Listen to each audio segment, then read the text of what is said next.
বিভিন্ন ধরনের group, Telegram group, WhatsApp group, বিভিন্ন গ্রুপের মাধ্যমে জব প্রতারণা, স্বল্প মূল্যে শেয়ার বিক্রয় এবং বিভিন্ন ধরনের পণ্য বিক্রয় অথবা ঘরে বসে কাজ করুন, এই ধরনের বিভিন্ন আহ, আহ, আহ, বিজ্ঞাপনের মাধ্যমে বিভিন্ন গ্রুপ প্রতারণা করে আসছে।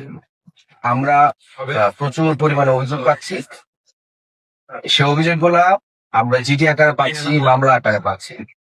প্রথমে আমরা এই অভিযোগগুলার কিছুটা সমাধান দিতে পেরেছি, দিয়েছিও, কিন্তু আমরা ক্রমেই দেখলাম যে এই ধরনের অভিযোগ প্রচুর পরিমাণে বেড়ে যাচ্ছে।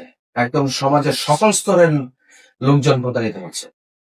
এই জিনিসটা আমরা যখন লক্ষ্য করি, ডিবি সাইবার ডিভিশন, ডিএমপি, আমাদের ওয়েব পেজ চিন্তা আমরা দায়িত্বটি নেই যে এই প্রতারণার মূলে কারা আছে, একদম সমূলে উৎপাদন করার চেষ্টা আমরা করি।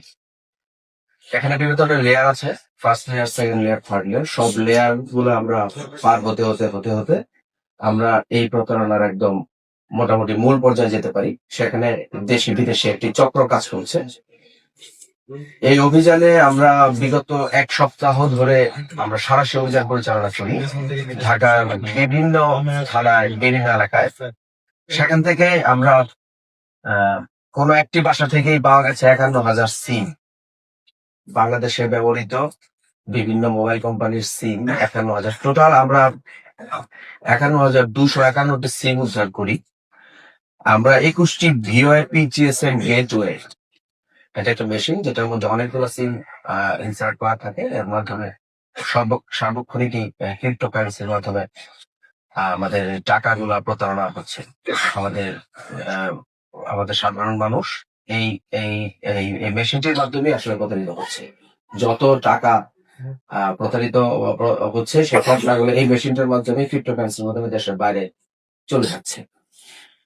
এই অপারেশন আমরা এক সপ্তাহ ধরে করে আসছি। আমরা এখনো অপারেশনের মধ্যেই আছি। আজকেও আমাদের একটি অপারেশন হওয়ার সম্ভাবনা রয়েছে। এই টোটাল অপারেশন করে আমরা 5টি ল্যাপটপ, 51,251টি সিম, বিভিন্ন ব্র্যান্ডের প্রায় 50টি মতো মোবাইল, 47টি মোবাইল এবং 2টি সিপিইউ আমরা উদ্ধার করতে পেরেছি এবং দেশি বিদেশি আমরা 8 জন নাগরিককে গ্রেফতার করেছি। আমাদের এই অপারেশন অব্যাহত থাকবে। আর ডিবি সাইবার ডিভিশন আপনাদের মাধ্যমে সবাইকে একটু আমরা সতর্ক করতে চাচ্ছি যে অপরিচিত কারোর সাথে বিকাশ